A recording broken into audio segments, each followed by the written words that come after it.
frères et sœurs dans les Seigneurs, moi c'est votre frère, le pasteur Brombo Malika, pasteur titulaire du Centre Évangile La Révélation qui est situé sur rue Mokaria numéro 12 bis dans la commune de Kalamo, dans la ville de Kinshasa, capitale de la République démocratique du Congo. Je suis venu vous intéresser, je suis venu lancer un appel à l'intention de tout chrétien, de tout homme qui sait qu'il a été créé par Dieu. Nous avons un défi, l'Église a un défi. Le défi consiste à acheter une parcelle. Depuis lors, nous sommes locataires. Vous savez, être locataire, ce n'est pas facile. Quand on est locataire, il y a plein de déménagements, plusieurs déménagements, et tous ces déménagements ont des répercussions sur l'Église. Alors voilà pourquoi nous avons résolu, nous avons jugé bon de pouvoir acheter une parcelle pour les Seigneurs. Et la parcelle en question, nous l'avons déjà localisée, elle coûte 100 000 $. Oui, 100 000 $ peut paraître beaucoup. Il est beaucoup lorsqu'il faut qu'une seule personne puisse donner. Mais c'est peu lorsqu'il faudrait la synergie de plusieurs personnes. Si chaque personne met la main à la pâte, si chaque personne pouvait contribuer avec un montant de son choix par rapport à sa capacité, par rapport à ce que Dieu a mis entre ses mains, je pense que ça serait possible que nous puissions relever ce défi. Ce n'est pas un grand défi, c'est un petit défi lorsque nous allons nous mettre ensemble pour pouvoir acheter.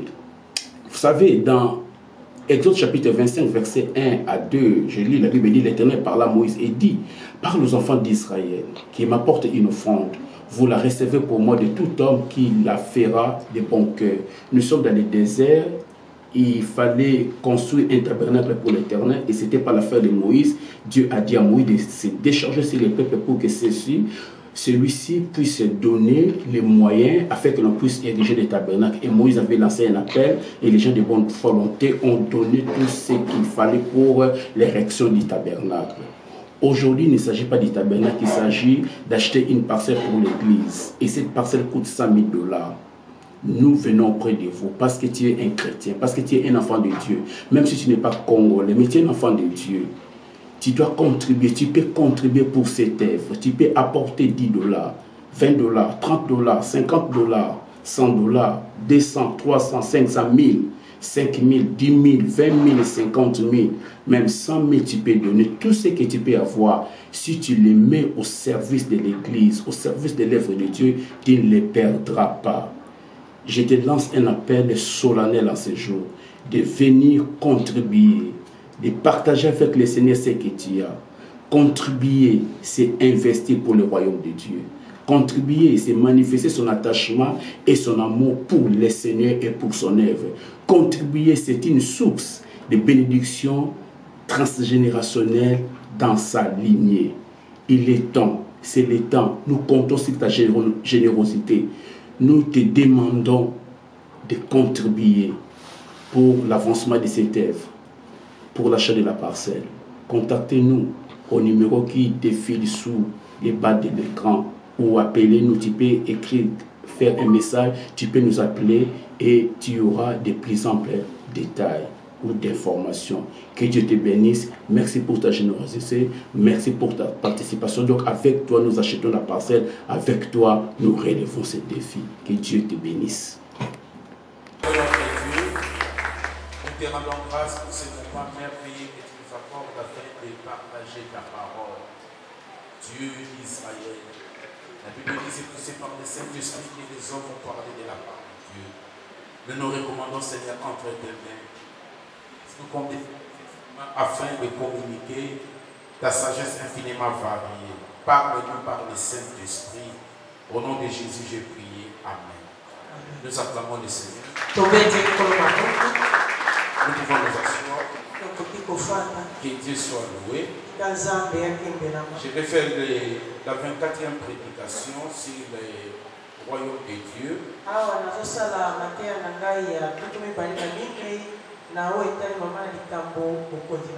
Le sous-thème d'aujourd'hui, c'est les principes de bénédiction financière dans le royaume de Dieu.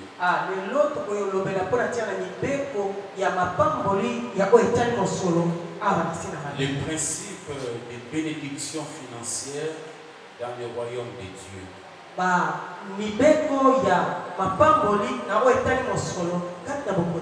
Ouvrons nos Bibles dans 2 Corinthiens chapitre 8, verset 9.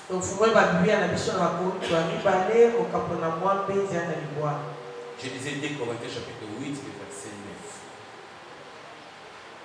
Donc vous connaissez la grâce de notre Seigneur Jésus, qui pour nous s'est fait pauvre, et riche qu'il était, afin que par sa pauvreté, vous fussiez enrichis. Je reprends. Car vous connaissez la grâce de notre Seigneur Jésus, qui pour nous s'est fait pauvre, et riche qu'il était, afin que par sa pauvreté, vous fussiez enrichis. Un passage extraordinaire de la Bible.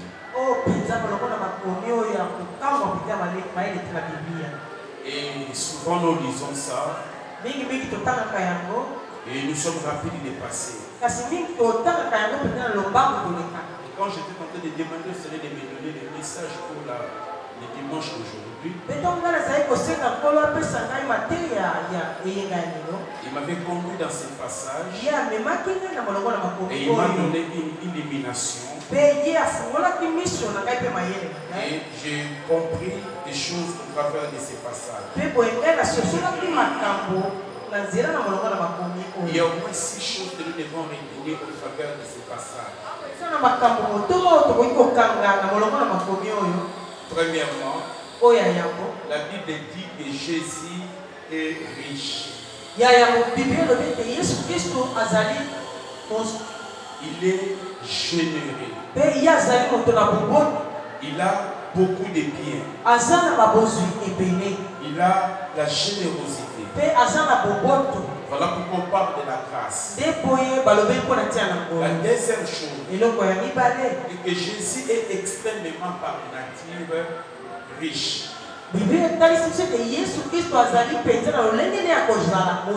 Jésus est naturellement riche. C'est dans son essence, selon sa nature, Jésus est extrêmement riche.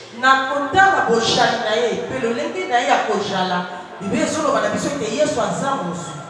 est plus riche que tout homme qui a été créé par lui.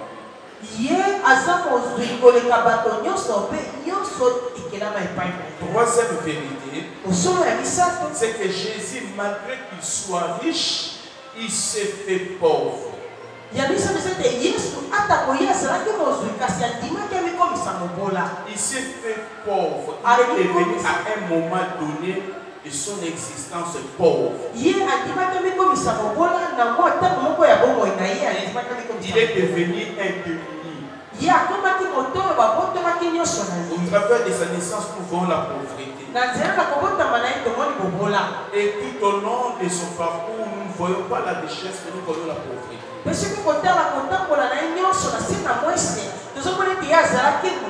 Il est mort pauvre financièrement. C'est ainsi qu'il a fallu qu'un généreux puisse lui donner un sépulcre. Donc nous voyons, il est mort dans la pauvreté. Mais en réalité, il était riche, mais pourquoi il accepta d'être si pauvre, de se manifester si pauvre comme ça?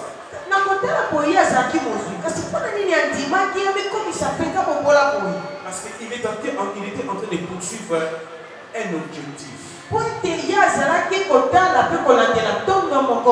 Lequel? C'est d'enrichir les citoyens du royaume de Dieu.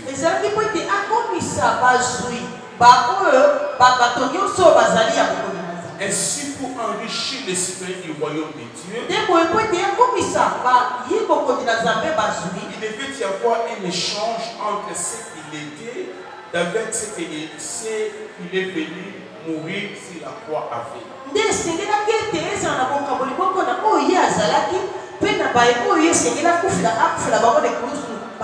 Ainsi, Jésus a échangé sa richesse avec notre pauvreté.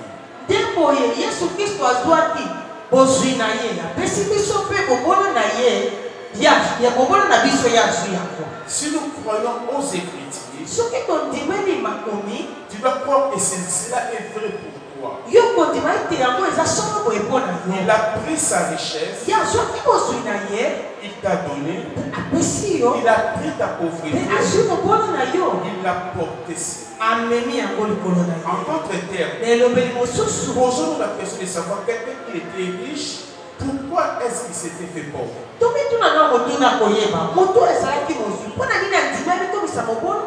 Il ne s'était pas fait pauvre pour lui, parce que lui, il était riche, il ne veut pas faire les aventures pour devenir pauvre, non.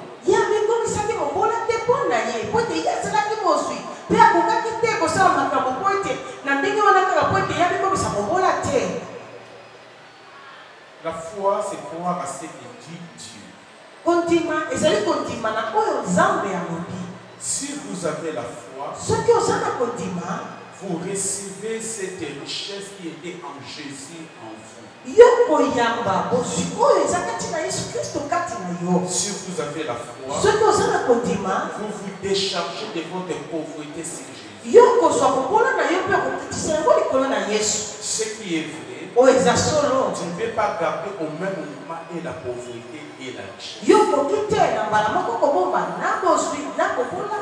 Non, tu ne peux pas être et pauvre et riche à la fois. À toi de faire les choix. Soit tu déclines le transfert que Jésus a fait, tu déclines, tu refuses.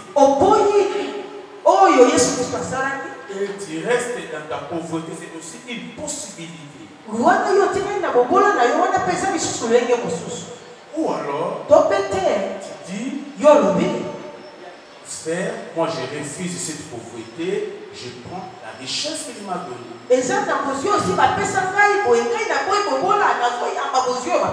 Ça, c'est aussi un autre choix. Le problème de la pauvreté ou de la richesse dans le royaume est d'abord un problème de foi.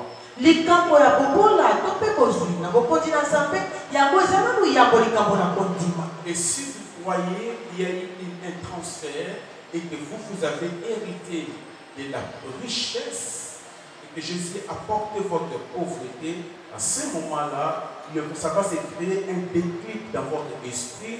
Vous ne vous regarderez plus comme pauvre, même si vous n'avez rien, mais vous allez vous regarder comme un riche parce que cela se manifestera.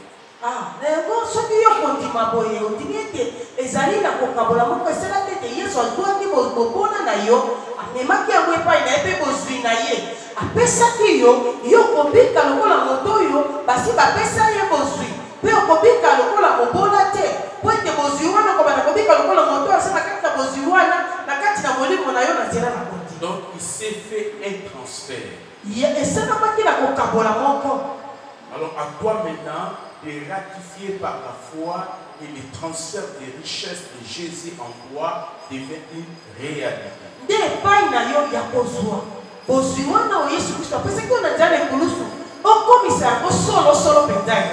Cinquième chose, Jésus-Christ est la cause de la richesse du chrétien.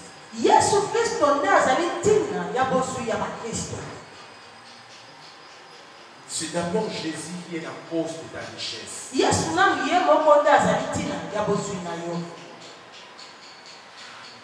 Notre richesse financière ne dépend pas du système de notre pays.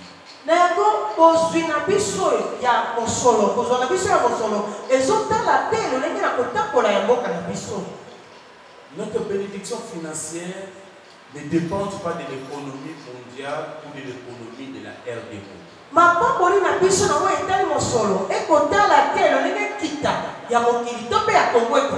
Mais ce passage nous montre au contraire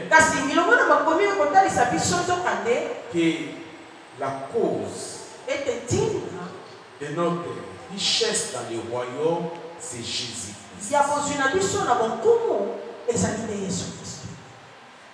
Donc notre richesse ne dépend pas de la terre, ne dépend pas de notre entourage, ne dépend pas de notre société, voire même de notre activité ou travail. Mais la base La cause est au ciel. Ne l'oubliez jamais. Parce que si pour toi la base de ta bénédiction est la situation économique du Congo, oui, tu peux être riche, mais ta richesse va dépendre de la température économique du Congo.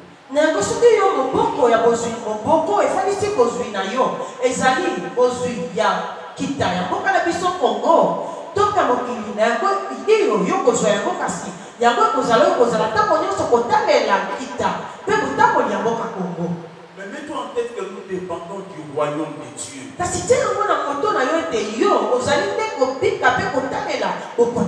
Ta richesse ne dépend pas de ton père, ne dépend pas de ta mère, elle dépend du royaume de Dieu, elle dépend de Jésus.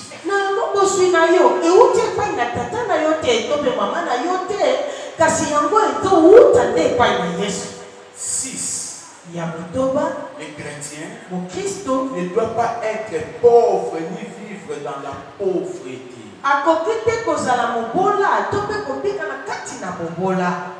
Parce que si vous vivez dans la pauvreté, vous êtes en train de saboter les transferts que Jésus a.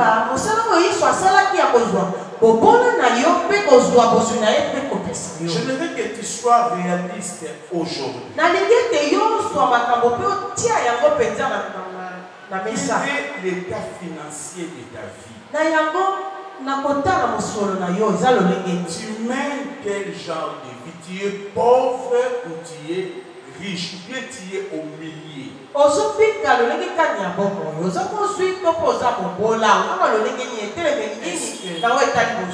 Tu bénéficies des richesses du royaume qui sont pourtant à ta portée.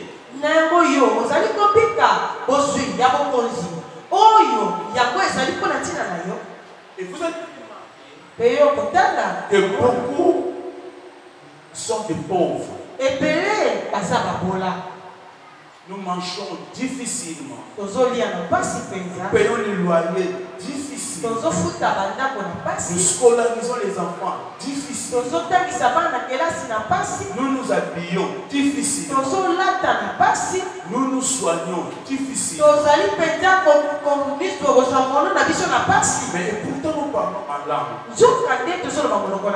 Et pourtant nous prophétisons. Et pourtant nous chassons les démons. Et pourtant nous guérissons les malades. La même provision qui vous a donné la capacité de prêcher, de la capacité de chasser les démons, qui vous a donné la capacité de parler en langue, qui vous donne la capacité de donner des prophéties, qui donne la capacité de parler, de donner des paroles de connaissance. Tout cela s'élève de la croix et du Saint-Esprit. Mais pourquoi nous avons la facilité de ce qui est spirituel, mais dans les domaines des richesses, ça cloche? C'est parce que, quelque part, nous avons la foi pour ce qui est spirituel, mais nous n'avons pas la foi pour ce qui est matériel. Parce que la richesse est d'abord immatérielle.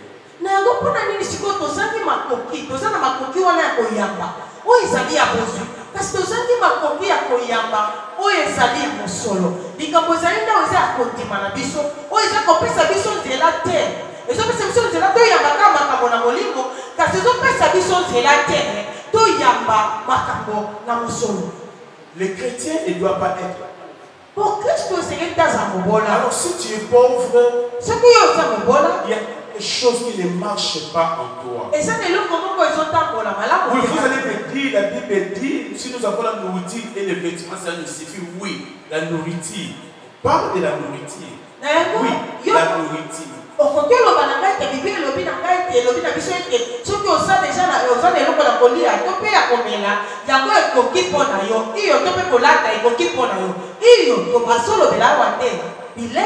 La nourriture et à se vêtir. Mais voyons, même ça tu n'en as pas. Regarde, même ça, tu n'en as pas. Parce que quand tu manges par des systèmes de délestation, tu es pauvre.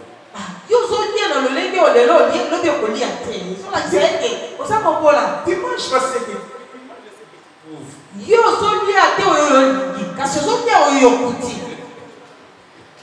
et la preuve, c'est que dans ton sac, là, tu marches avec un sachet. Viva. Et tu ne sais pas où tu vas, ce que tu peux amener à la maison. Ça compte que tu n'en as pas.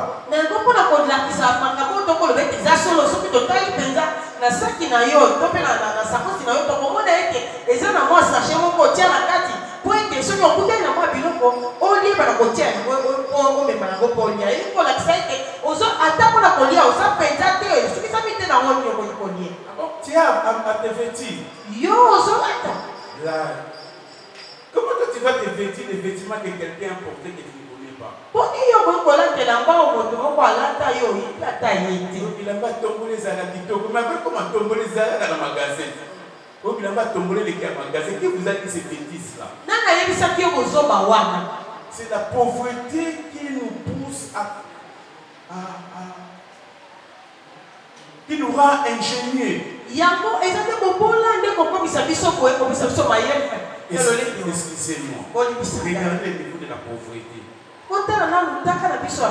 Jusqu'à aller acheter des sous-vêtements qu'une personne a portés. Jusqu'à acheter les soutiens d'une autre femme.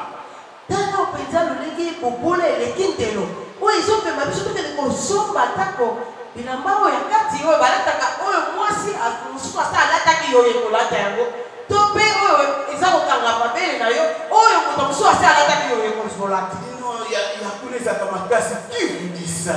C'est la pauvreté.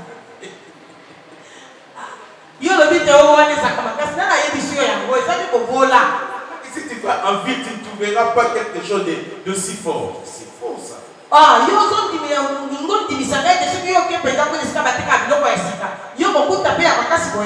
Tout ça, c'est la pauvreté. Tu ne peux pas être pauvre. Donc, si tu te révoltes, c'est le début de la foi. Mais si tu ne te révoltes pas, tu es dans l'emprise alors de la pauvreté.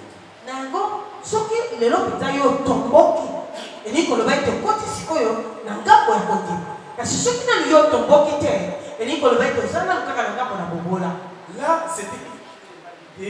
c'est que nous devons être normalement.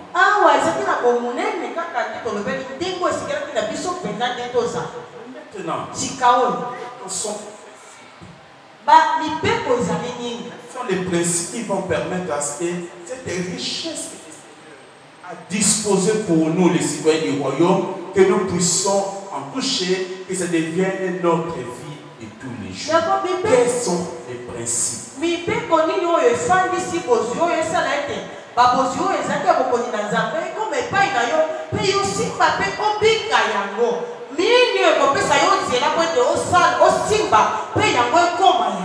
Ne pas respecter ce principe.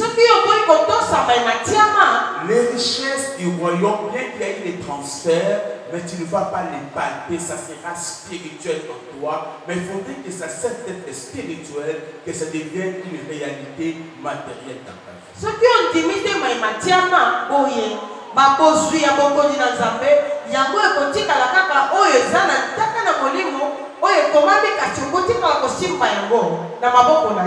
J'étais des principes, mais aujourd'hui je vais parler de deux. Demain, je vais continuer.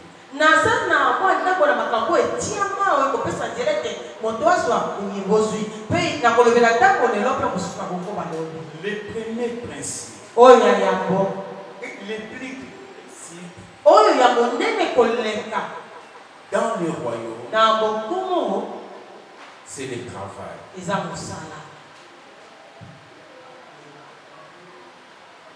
Le premier principe, sans c'est que j'ai la richesse que Jésus-Christ vous a transférée, les comptes de ces richesses-là, c'est d'abord les travail.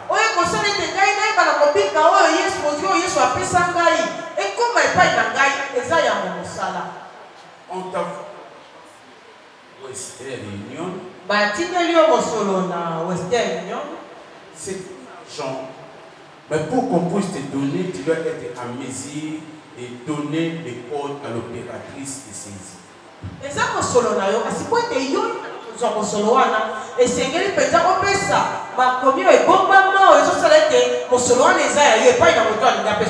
Si tu ne donnes pas les codes, eh bien, tu peux beau parler, on ne va pas te donner les liquidités.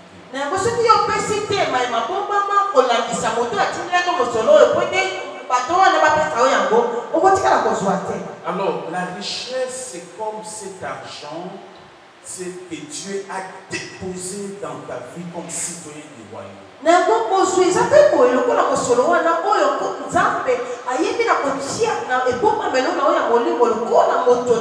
Alors maintenant, il faut avoir les codes pour permettre à ce que tu puisses palper cet argent.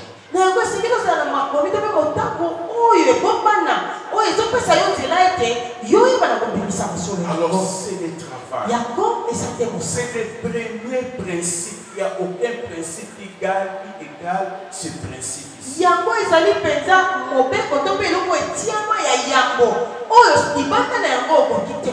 Je l'appelle le principe du royaume. Pourquoi? Parce que quand Dieu a créé l'homme,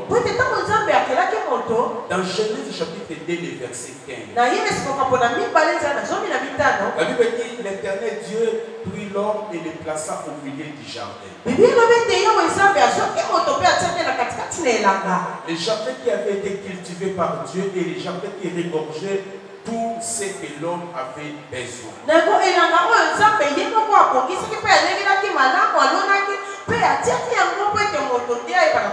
Nous sommes au chapitre 2, c'est-à-dire que Dieu n'est pas encore entré dans les mondes. Donc le jardin est considéré comme un territoire que nous pouvons appeler le royaume de Dieu sur la terre avant son temps.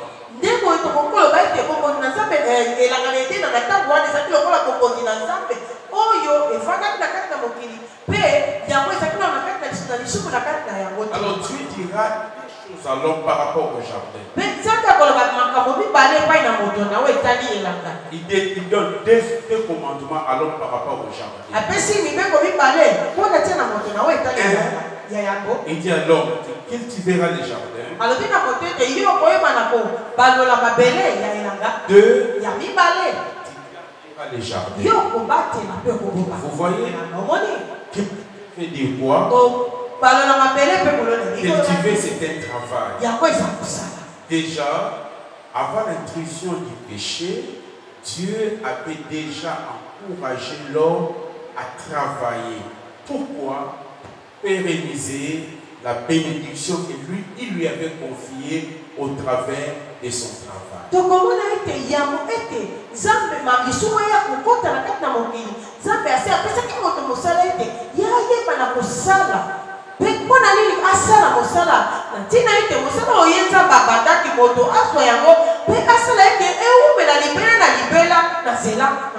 Tous bénédictions comme faveur, comme grâce, si vous ne les travaillez pas, vous finirez par les perdre.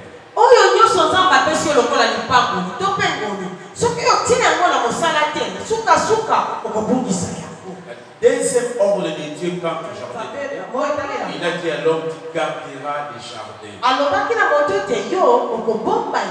Gardez pour que ça ne se perde pas. Garder veut dire gérer. Dieu a appelé l'homme à bien gérer les ressources du jardin d'Éden pour qu'après lui, les au monde puissent bénéficier des mêmes ressources que Dieu avait mis à sa disposition.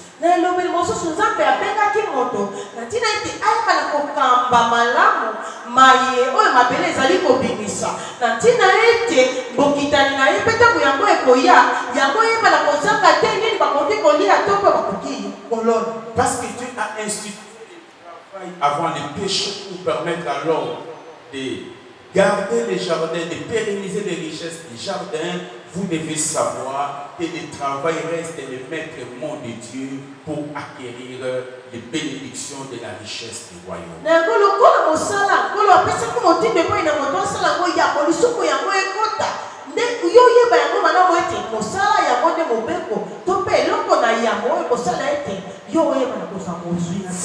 Le péché n'a pas institué le travail, mais le péché a rendu les conditions du travail pénibles. Mais le péché n'a pas institué le travail. Et le travail n'est pas le résultat du péché, mais seulement le péché a rendu le travail de l'homme pénible.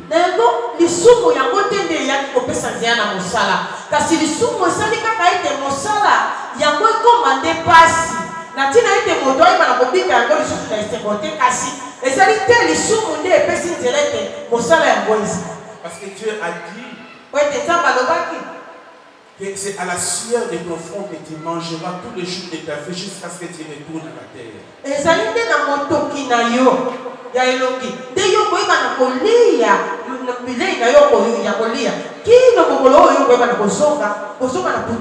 Et malheureusement, cette terre va vous produire des ronces et des épines. À cause du péché. Dans Genèse 15, on n'a pas parlé des ronces et des épines parce que le péché n'était pas arrivé. Mais dans Genèse 3, à partir du verset 17 à 19, là maintenant on parle de ronces et d'épines.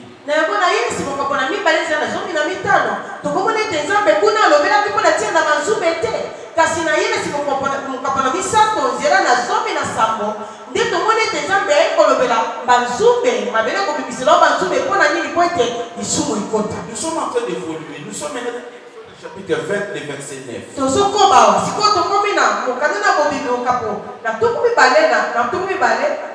Verset 9. Tu travailleras 6 jours et tu feras tout ton ouvrage. Alors quand j'ai lu ces passages, je me suis dit beaucoup de choses. La première des choses, c'est que Dieu a fait du travail une loi. Parce que c'était les lois fondamentales d'Israël. C'était comme les 10 commandements, c'était comme la constitution. Et en dehors de la constitution, il y avait d'autres lois. Mais la loi principale, c'était les 10 commandements.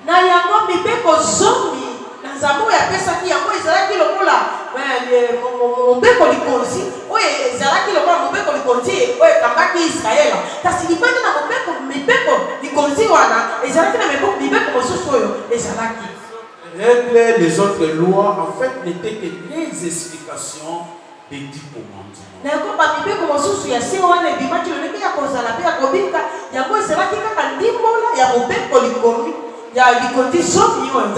Dieu a fait une loi pour son peuple. Mais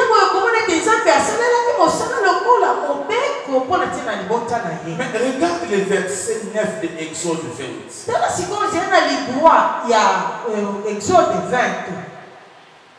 Exode 20, nous pouvons le simplifier en deux.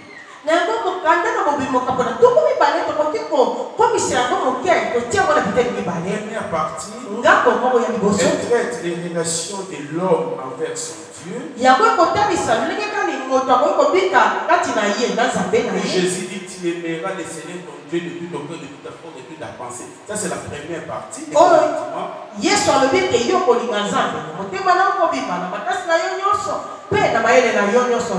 Et la deuxième partie traite des rapports de l'homme envers son prochain. Mais si vous regardez maintenant le verset 9 de Exode, c'est le premier verset qui parle des relations de l'homme envers lui-même ou envers les prochains. Donc, juste après avoir fini de présenter comment doit être la relation de l'homme envers son Dieu, quand on commence à parler de l'homme lui-même et son sang, le premier commandement, c'est le travail.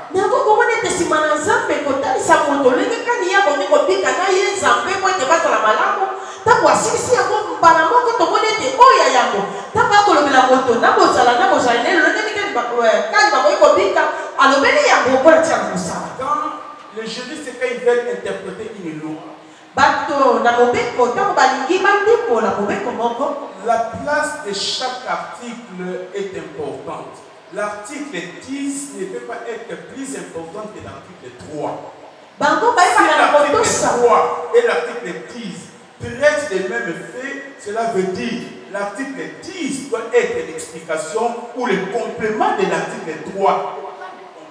Na yango na molongo penza ya bilongo ya makomi ya moboko likonzi bakokoki te kozwa ete mobeko oyo ya tukumi bali na mitano na nzela ya tukumi bali na mitano na mobeko likonzi oyo yango eza koloba yango ekoki koya te liboso na mobeko oyo ya misato tope soki oyo ya zomi na mitano ya mibali na tukumi bali na mitano yango ezali ndenge moko na oyo ya misato edi koloba ete yango eyeka kondimbola oyo ya misato.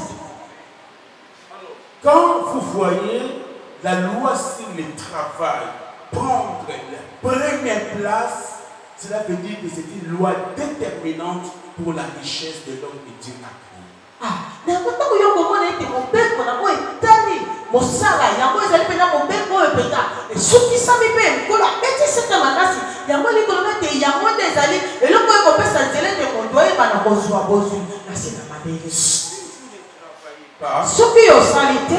Vous serez pauvre.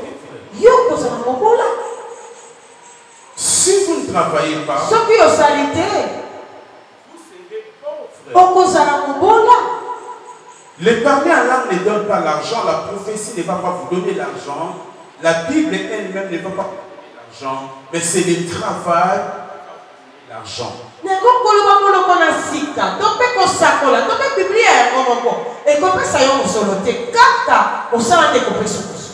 Passer de mois à la permanence va vous appauvrir.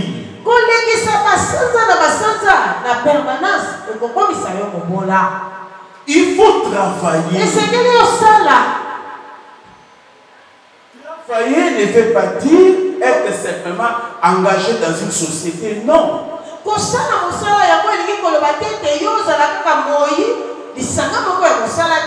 Il faut trouver une activité lucrative pour toi. Il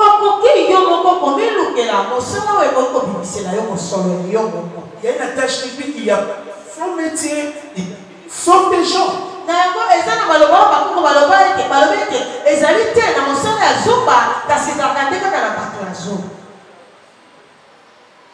Amen. Amen.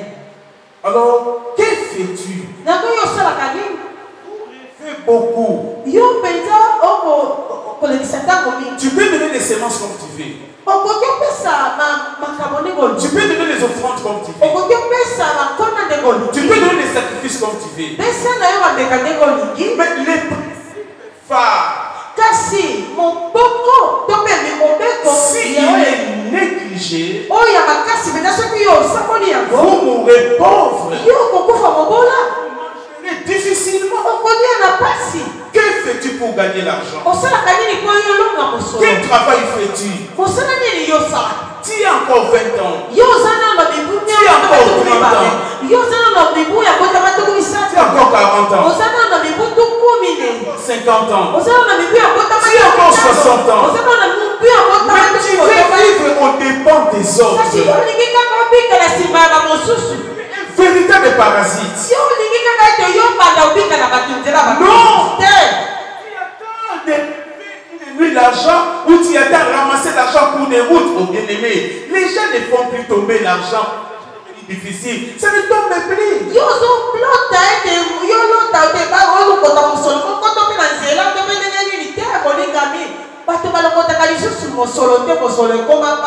Même si quelqu'un fait l'argent,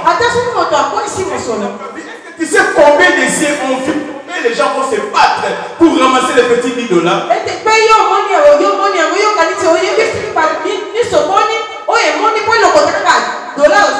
vous allez vous distribuer des coups parfois sains, parfois des coups malsains. Tout ça c'est pour les $10 là que l'autre a ramassé.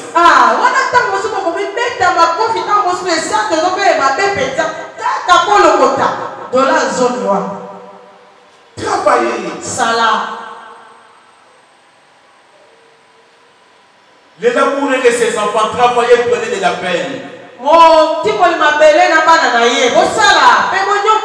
Le père fit sage de leur montrer avant sa mort que le travail était un trésor. Papa,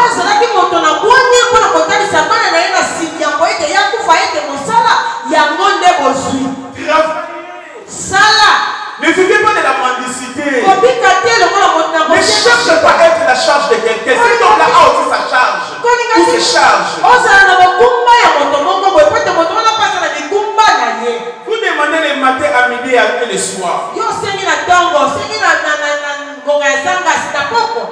Non. Cherchez vous-même. Dieu ne me chercher. Tu seras riche. C'est en travaillant que tu seras riche. Écoutez-moi bien. Moi je cherche le travail. Mais crée-toi un travail. Moi je n'ai pas de diplôme. Où trouverai-je le travail? Est-ce qu'on vous a dit pour travailler il faut avoir un diplôme? Qui vous a dit ça?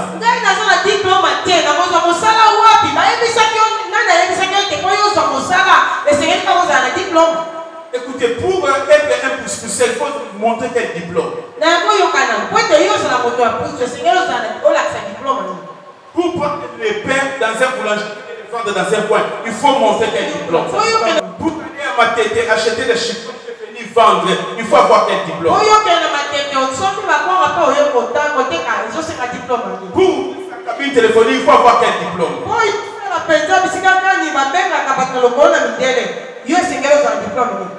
Tu vois? Le problème c'est que nous mourrons pauvres parce que nous voulons être pauvres. Crée-toi une activité. Et puis toi qui es salarié, je l'ai toujours dit, les salariés ne deviendront jamais riches. Tu es salarié, tu fais la carrière dans une entreprise, c'est bien. Mais toi, tu auras à manger et à boire, peut-être tu vas acheter une maison peut-être. Mais la richesse, tu ne seras jamais riche.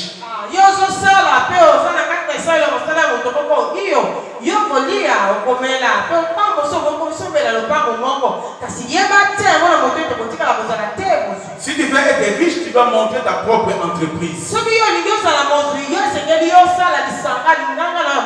Ça peut commencer par $100.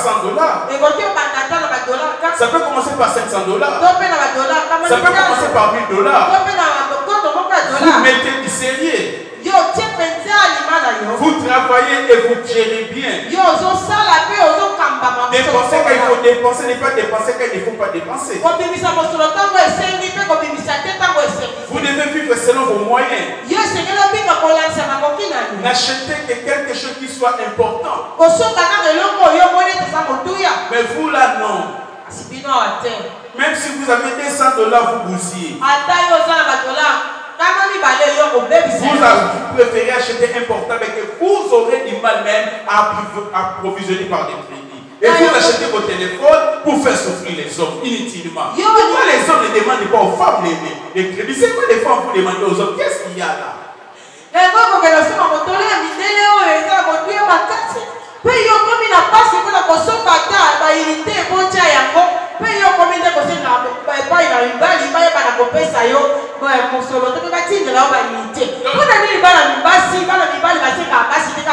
Le matin, dès que tu te réveilles, il y a 4 ou 5 personnes à qui tu as fait les demandes. J'ai fait à 5, je sais que tu es raté.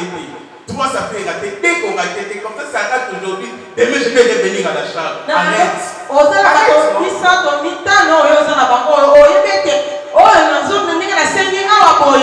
Dieu ne va pas rater. Oh,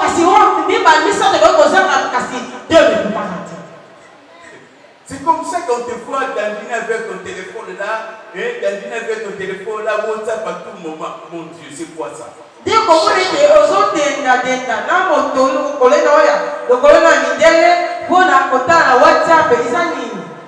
Et puis tu ne travailleras pas chez une personne plus de 7 ans. Travaille 7 ans auprès d'une personne. Après 7 ans, tu dois monter ton entreprise.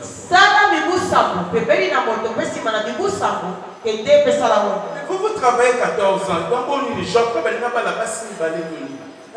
Yo sala mibu zombie na ndingamine yango ni koloba ça veut dire quoi Jacob qui veut épouser ses 2 femmes ou bien quoi La loi sur la jachère telle que Dieu l'a voulu, vous le sol 6 ans et la 7e année c'est le repos.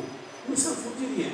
Mon pouvoir nzamba eba na kopesa pona tia na mosala na mabele. Alors bien de yo boyeba na kosala na mabele pe me mibu motoba pe na mobu ya sango yo kopema. Yango elobela kabine loko moko te.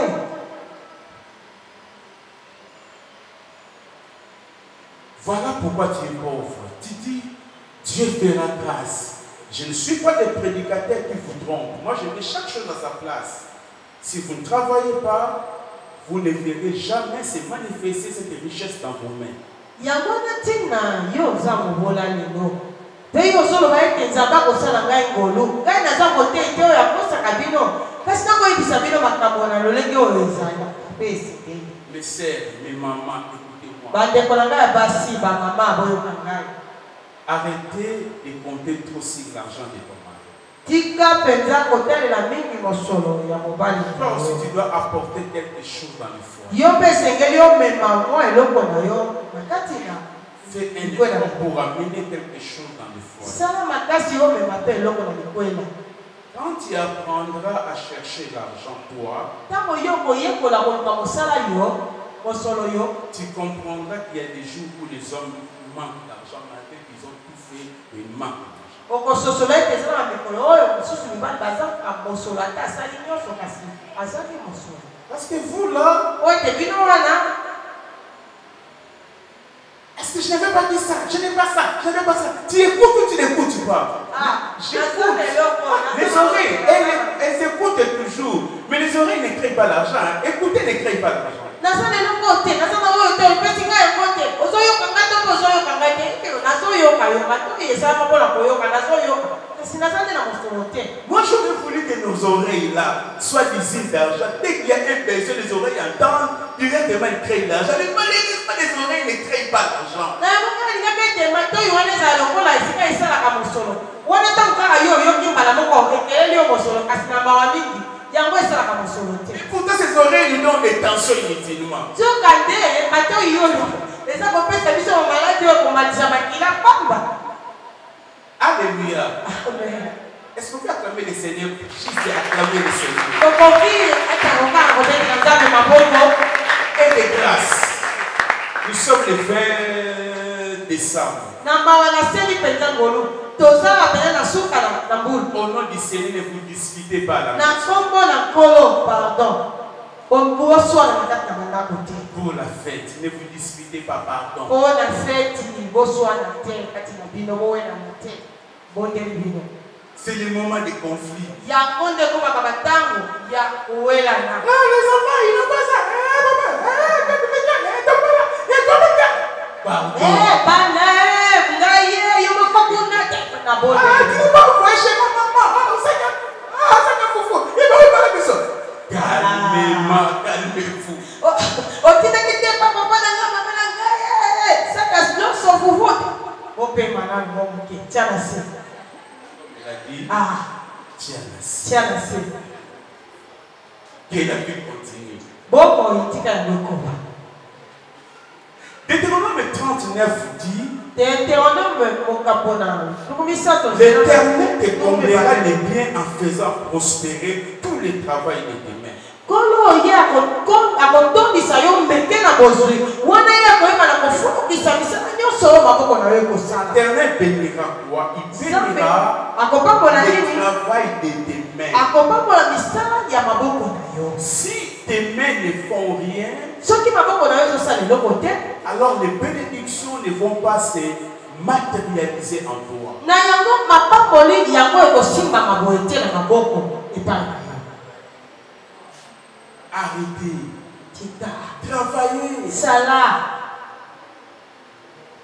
Si on ne t'engage pas, crée-toi un travail. soki bakotisi yo na mosala te yo moko mikelela mosala.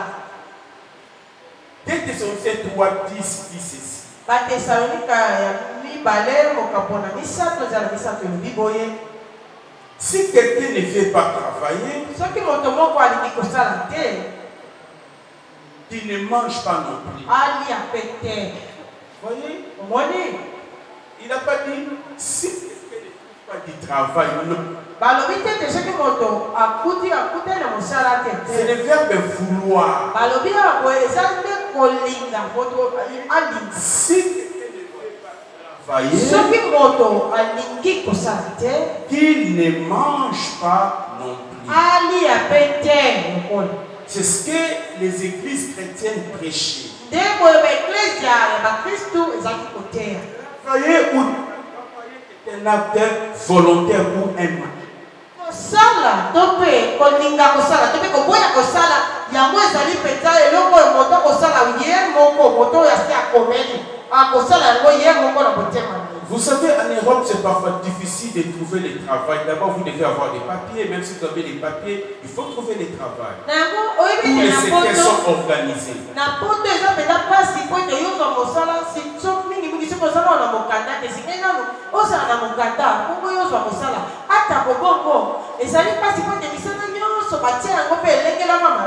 Mais si nous avons des professions libérales, nous avons des professions libérales et nous avons aussi des secteurs informels.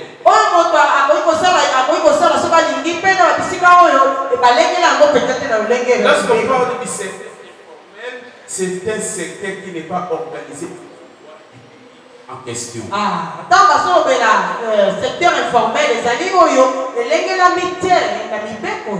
Alors ici, il y a l'informel. Mais chacun de leur vie appartient l'informel. Comme il y a l'informel, faisons ça avant que ça soit organisé.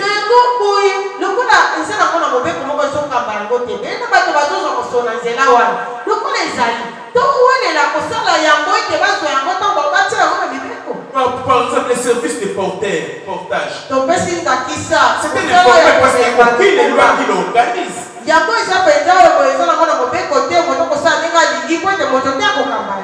a aucune loi qui l'organise. Tu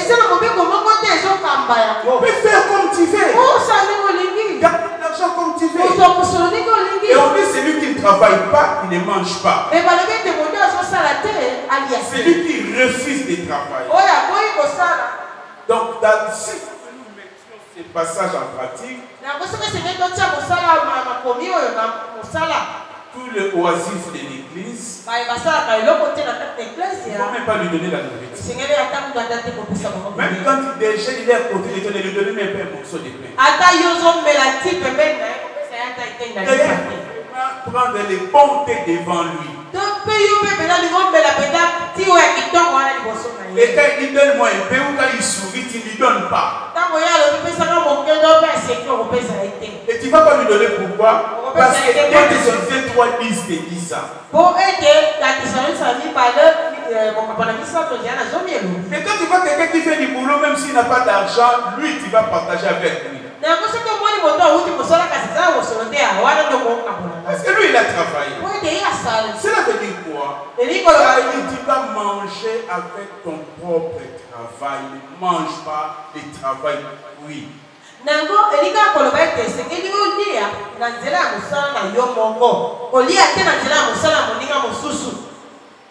Et le deuxième principe, j'aimerais parler le principe de base, c'est le travail. Le deuxième principe qui vient, c'est la dîme.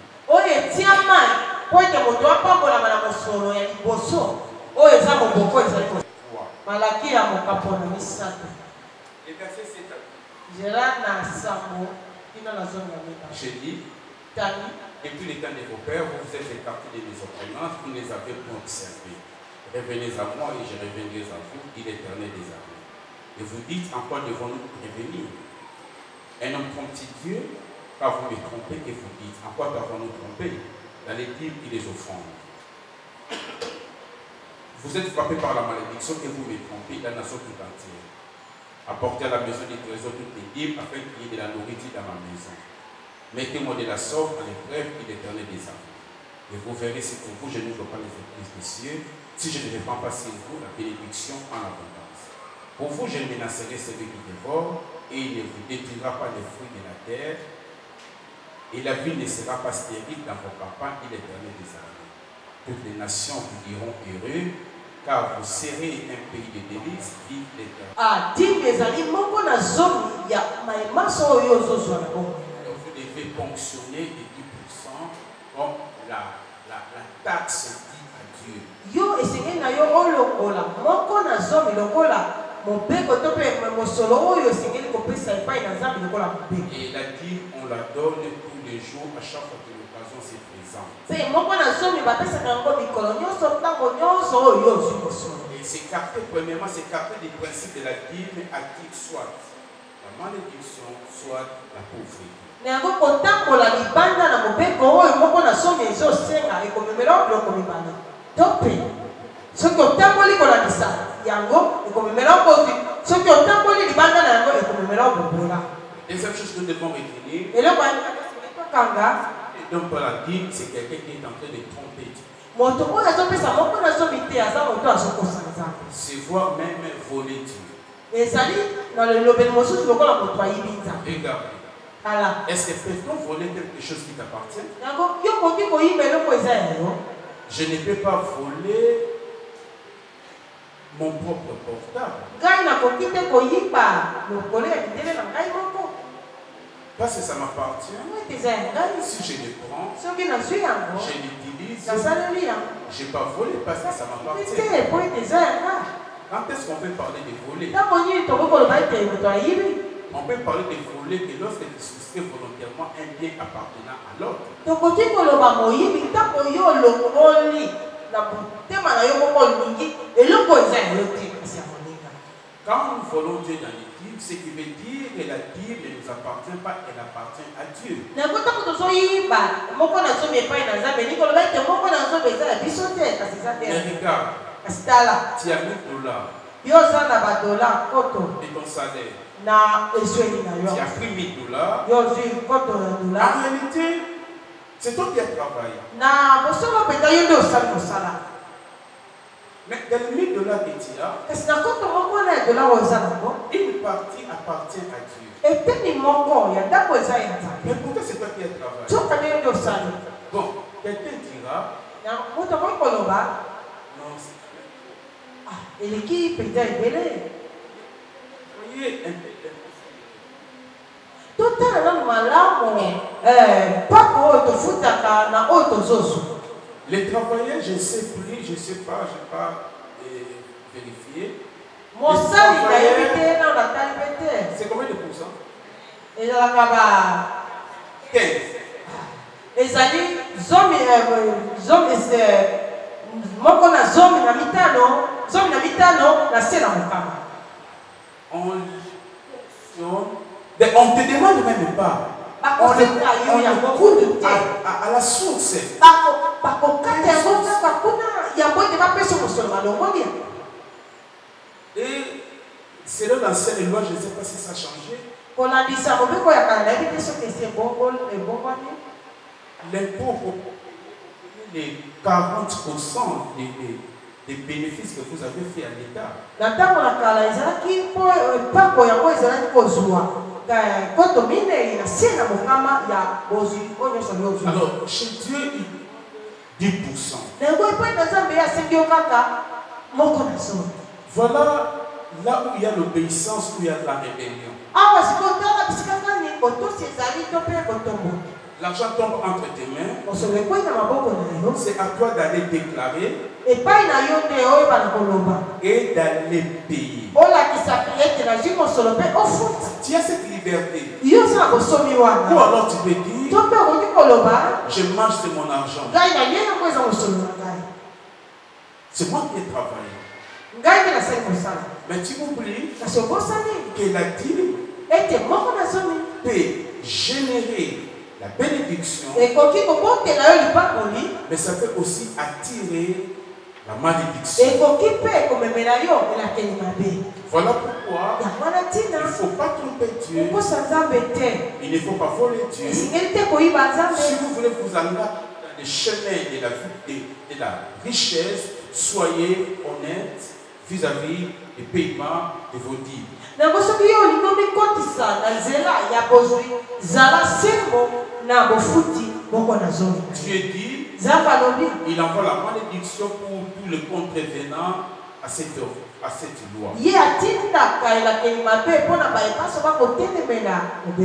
Normalement, nous sommes bénis. Par rapport à l'œuvre de Jésus-Christ.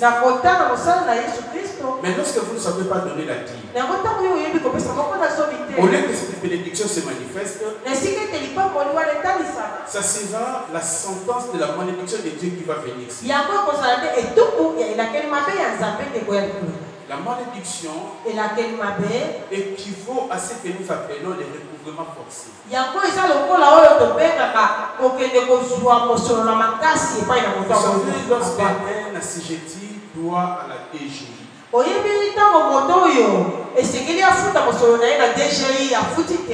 à un autre service de fisc, on va venir faire le redressement. Et on va lui intimer l'ordre des données. Mais c'est la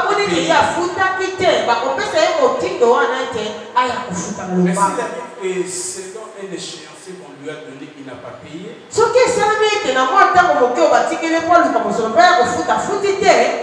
On va saisir ses comptes. On va écrire à la banque et saisir tous ses comptes.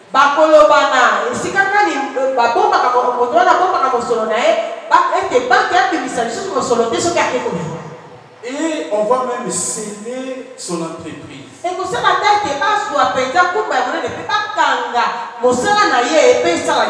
là il a cherché les capitales pour commencer son entreprise. Où était l'État? Quand il étudiait, est-ce que l'État était là? Et quand il a engagé ces gens, l'État était là?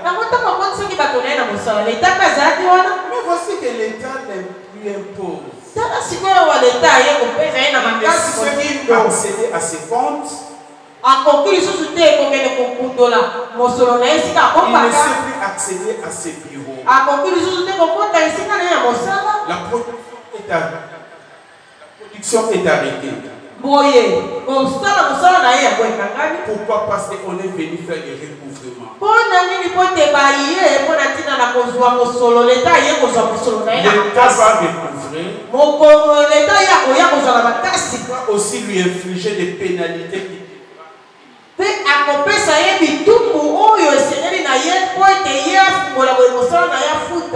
je vous ai envoyé la malédiction parce que je ne peux pas payer mes dîmes. C'est un langage spirituel, mais en fait, Dieu voulait parler du recouvrement forcé qu'il fait.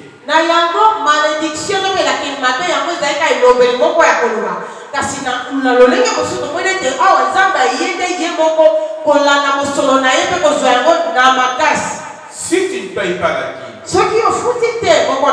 les choses peuvent marcher aujourd'hui. Tu peux conserver ton boulot. Tu peux sourire. Et tu dis que moi je ne donne pas, mais je vais bien. Vos pasteurs, ils sont des menteurs. Tu peux dire tout ça.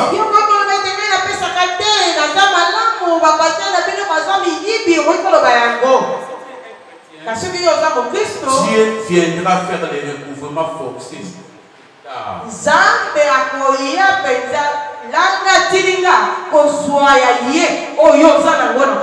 Le recouvrement forcé a plusieurs formes. Dieu envoie son armée céleste. Grande armée qui est constituée de tout. Tu vas commencer à souffrir d'une maladie. Tout l'argent jusqu'à devenir pauvre.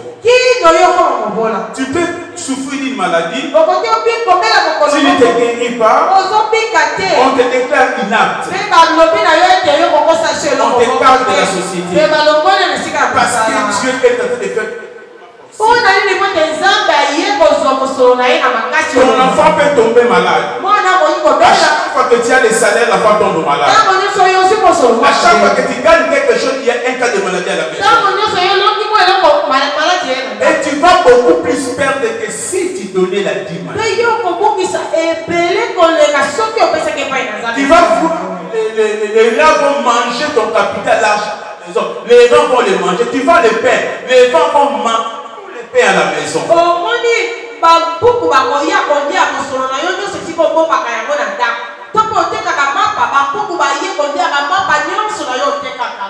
Quel est le berger pour délivrer les rats? Mais le berger sera incapable. Parce que ça, ce sont les rats qui sont envoyés par Dieu comme son armée céleste afin de faire les recouvrements forts.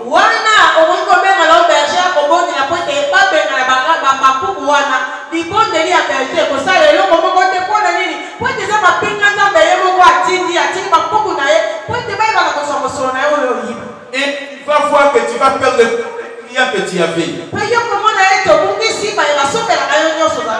Tous les marchés que tu avais. Pourquoi? Parce que Dieu ne pouvait pas forcer cela. En réalité, spirituellement, on parle de la malédiction. Techniquement, on parle de recouvrement forcé, œuvre de Dieu.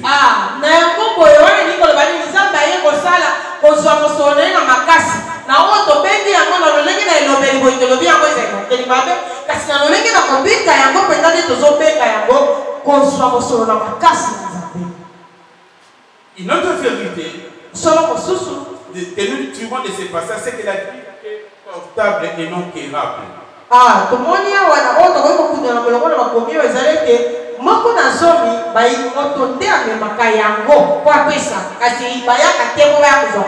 C'est ça, la dîme est portable et n'est pas quérable.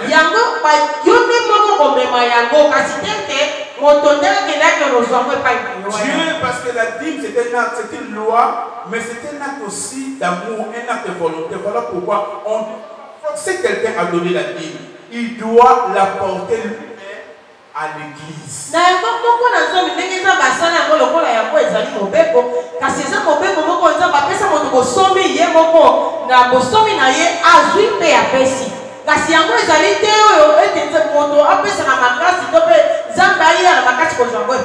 Les pasteurs ne doivent pas aller de maison en maison demander la dîme.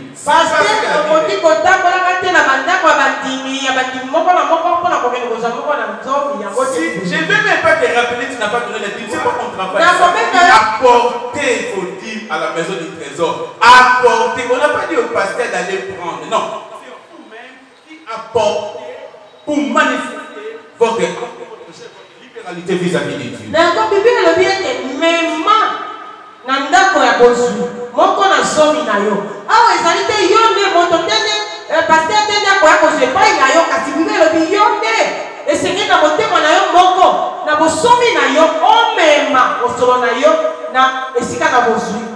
Une autre vérité concernant la dîme, la dîme attire la bénédiction. Parce que Dieu dit que votre campagne, votre travail, votre activité ne souffrira pas de stérilité, d'improductivité.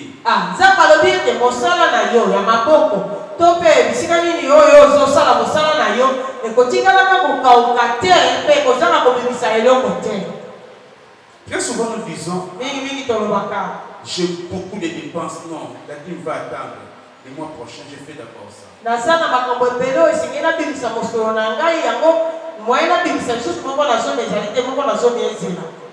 Vraiment, un entrepreneur peut dire à l'État, en tout cas cette année, j'ai beaucoup de choses, vraiment l'État attendait.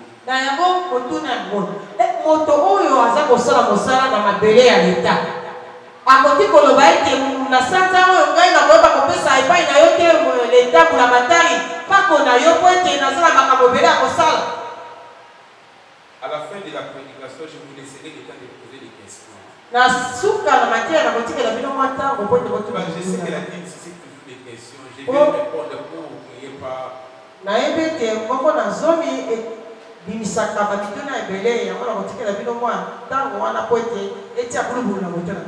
Et Dieu dit, mettez-moi de la sorte à l'épreuve.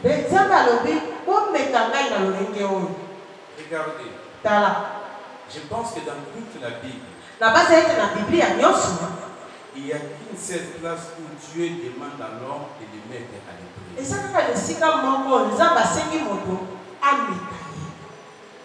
Le seul domaine, c'est le domaine de donner la dîme et les offrandes.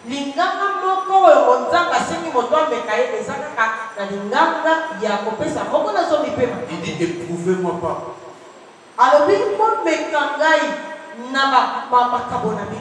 Mais vous là, vous éprouvez Dieu, je ne sais pas, par votre prière. Je suis en train de te tu es vraiment Dieu fait ceci. Mais est-ce que lui est éprouvé dans ses histoires?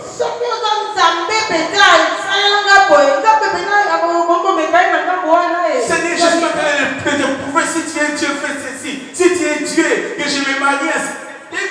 Comment? Si tu es Dieu que j'achète, est-ce qu'il vous dit de l'éprouver dans ces choses-là?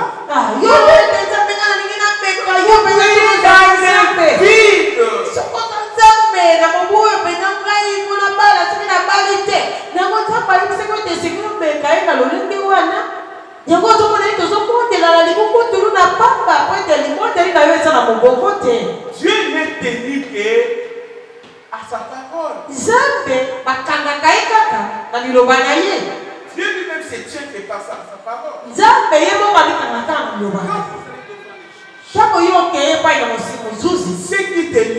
Ceux qui lit les parties avec les juges, c'est leur contrat judiciaire.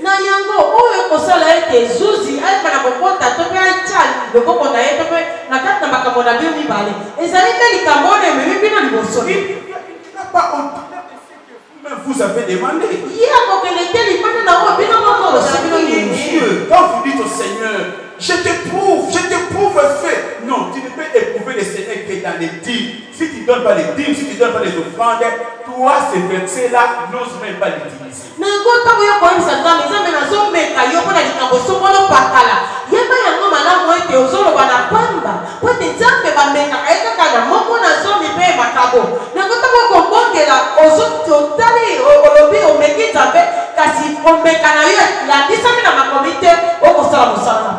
Et pour terminer aujourd'hui, Dieu dit, si vous donnez, il va menacer les dévorer. Parce que nous avons un dévoré qui nous guette, qui dévore. Il va dévorer ce que nous avons. Toutes nos richesses, lui, il vient pour dévorer. Mais si vous donnez la dîme, Dieu va créer une barrière entre toi, tes biens et les dévorer. Mais si vous ne donnez pas la dîme, Dieu ne va pas mettre ces barrières-là. Il va enlever la barrière et les dévorer vous fera tout.